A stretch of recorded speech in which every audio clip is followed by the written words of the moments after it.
Não tem como negar que o Congresso está sentindo agora uma onda de alegria e de esperança no início desse ano de 2025. Um fenômeno que até agora eu não consigo entender exatamente o que está acontecendo, o que levou a essas mudanças drásticas na atmosfera do nosso Congresso, mas que nós temos que abraçar sim, com toda a força, com toda a garra, para tirar o melhor proveito possível. Mas eu não posso também deixar de me solidarizar com os colegas da bancada da esquerda, porque não deve estar sendo fácil esses primeiros 2 meses de 2025. Eu imagino o sofrimento no coração de cada um de vocês, ao ver todo o projeto de poder que os senhores trabalharam durante décadas, escorrendo por entre os 9 dedos do ladrão na presidência. Não deve ser fácil. Então aqui eu me solidarizo e talvez em algum momento durante minha fala será importante até pedir 1 minuto de silêncio em respeito à morte e ao fim desse governo que está diante dos nossos olhos. Mas o que aconteceu, gente?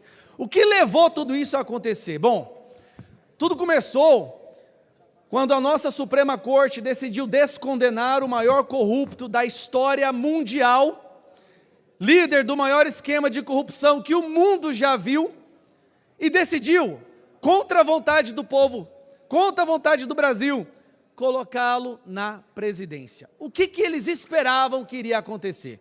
Eu fico imaginando, Ramagem, o desespero nas reuniões dos nossos ministros do STF, quando eles estão lá em volta daquela mesa de mogno de 200 mil reais, com vontade de chorar, quando eles perceberam que colocaram na presidência um cara que é pior que o Biden, que está destruindo o Brasil, e que está jogando no lixo todo o plano deles de voltar o sistema aqui no nosso país.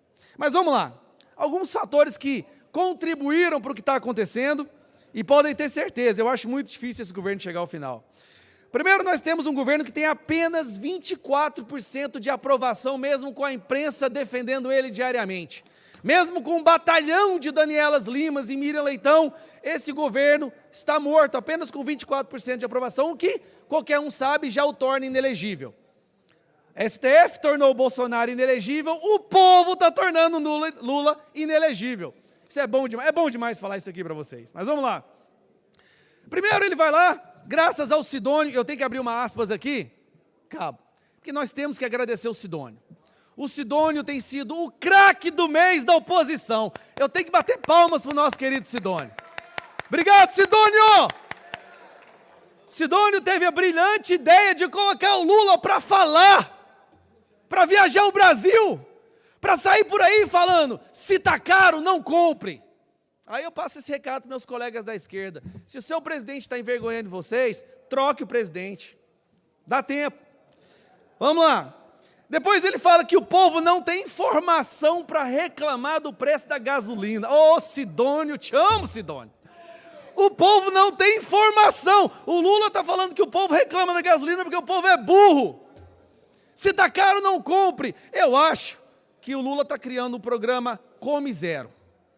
Está mudando o Fome Zero para Come Zero. Aí nós temos o problema da picanha subindo, do café, do leite, dos ovos, gente.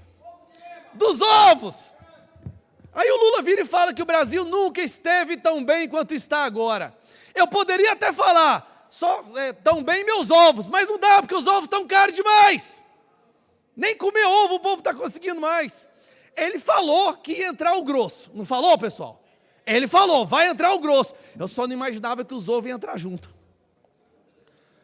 Continuando. Aí o aluguel está subindo, a gasolina disparando, o arroz, o feijão. Vem o escândalo do Pix. Depois nós temos a sugestão de ignorar a data de validade. Bom, para mim a data de validade desse governo é que já passou. E não para por aí. O rombo dos Correios, prejuízo recorde, 14 bilhões da Previ.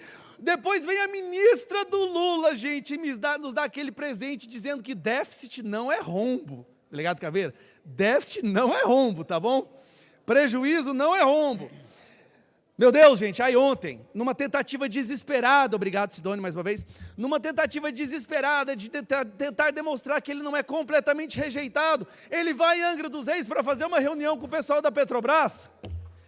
E aí eles juntam 20 pessoas numa arquibancada e eles são obrigados a editar um vídeo para simular pessoas falando olê, olê, olá, lulá. Olha o cúmulo da humilhação que esse governo chegou. Tem que editar um vídeo falando olê, olê, olá. Temos o caso do ministro Tarado. Eu estou explicando para vocês, tá? Porque é que seu presidente está com 24%. Aí vem o ministro Taradão. Vamos falar dos recordes, delegado. Os recordes desse governo. Recorde de mortes por dengue, recorde de mortes em Yanomami, recorde de queimada, recorde de subida do dólar, recorde de vacinas que foram perdidas, recorde de empresas em inadimplência, vixe Maria, recorde de fugas de presídios de segurança máxima, recordes de recuperação judicial, recorde de aumento da criminalidade, recorde de aumento de feminicídio e recorde de aumento de mortes da comunidade LGBT, Sigma, Delta, Pix, QIA+, Volkswagen. É o governo dos recordes, gente, é impressionante. Vamos lá, a lista é grande, porque esse governo é sensacional. Eu estou adorando esse ano. Ramagem, eu estou adorando esse ano, cara. Ano passado eu estava desanimado, esse ano eu estou assim, eu estou no gás. Eu estou no gás, ninguém me segura. Vamos lá. Aí o presidente vai lá na ONU participar do evento, passa vergonha, tem o microfone dele cortado no meio da fala. Quando no Brasil que o presidente teve a sua voz cortada no meio da fala do discurso da ONU? Mas é claro, um presidente que recebe agradecimento do Hamas, que é um grupo terrorista que arranca a cabeça de crianças, que está apoiando o golpe aqui na Venezuela, do nosso narcoditador, que ele fala que é uma pessoa boa, e continua, a corrupção aumenta. Não, o Brasil acabou de receber a pior nota da história da transparência no que diz respeito à percepção de corrupção, a pior da história. Presidente, nem no mensalão, nem no petrolão, a pontuação do Brasil esteve tão baixa quanto agora no que diz respeito à percepção da corrupção. Mas também, né, colocaram um descondenado corrupto na presidência. Aí vem os escândalos. Escândalo do Arrosgate, escândalo da mega licitação, né, do Paulo Pimenta, dos amigos do PT, a Quentinha, o IBGE. Não, porque de acordo com o IBGE, o Brasil está às mil maravilhas. E se você discordar do IBGE, você é fake news, antidemocrático, você tem que ser preso pelo STF, tá bom? Nós tivemos a rainha do tráfico visitando o ministro do governo Lula, nós tivemos ONG financiada pelo PCC, sentando com o ministro da Justiça para debater política pública. Gente, vocês não têm vergonha na cara num trem desse, não? ONGs financiadas pelo PCC sentando com o ministro da Justiça. Ah, falar nisso, o PCC e o Comando Vermelho fizeram as pazes, vocês estão sabendo, né? Fizeram as pazes, não sei, acho que o governo prometeu para eles tudo que eles estavam precisando. Os sigilos, Lula veio para acabar com os sigilos, e qual que é o recorde que ele bate? Alan Garcês, qual é o recorde? Recorde de sigilos. Em 2 anos, Lula conseguiu impor mais sigilos do que 4 anos do Bolsonaro. A maioria dos sigilos é o gasto da Janja. Ninguém sabe quanto que a Janja está gastando.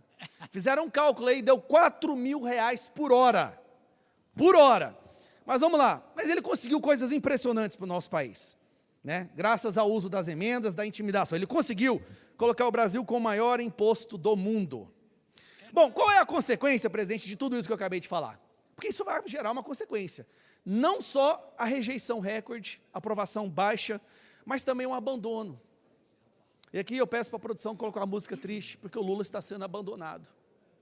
Lula está sendo abandonado pelo Centrão, pelo Kassab, está sendo abandonado pelo Paulinho da Força, que foi o primeiro partido a pular no barco, já pulou fora. Lula foi abandonado pelo Felipe Neto, cara. Felipe Neto, é triste ouvir isso, Felipe Neto. Aí ontem, um dos maiores articuladores para descondenar o Lula, pula fora do barco. O Cacai, o advogado de bermuda, que anda no STF, pulou fora do barco, completamente abandonado. Gente, a gente está vivendo um momento tão louco, que a gente está vendo a Daniela Lima abandonando o governo.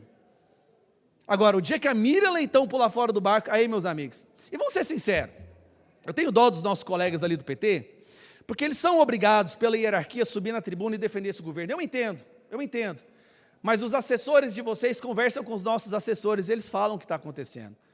Eles sabem que vocês estão sofrendo, que vocês estão revoltados, que vocês gostariam de formar um grupo para andar sempre com o Lula, para impedir o Lula de falar besteira, que vocês acham que o Lula não tem mais capacidade cognitiva para tomar decisões, que ele já está no estágio Biden.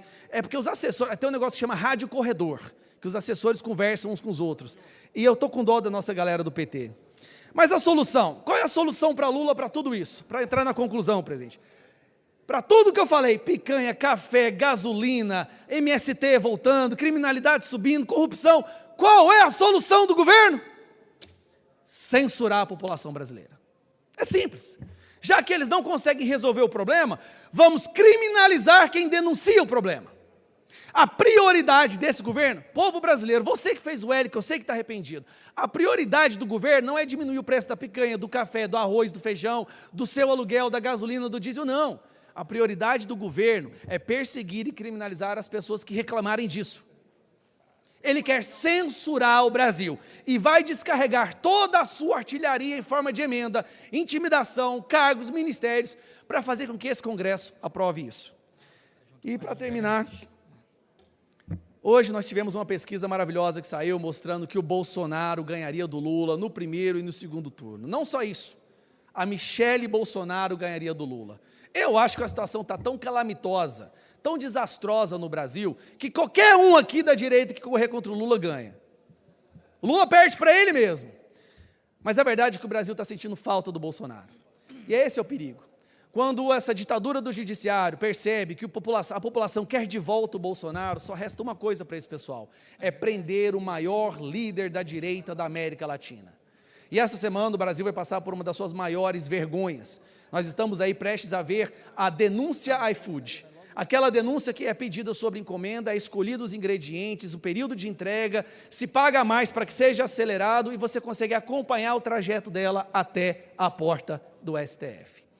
Uma denúncia que com certeza vai jogar o Brasil no mesmo patamar de ditaduras como Venezuela, Cuba, Coreia do Norte, mas que com certeza a população não vai aceitar. O povo brasileiro já está dizendo chega, dia 16 de março está chegando.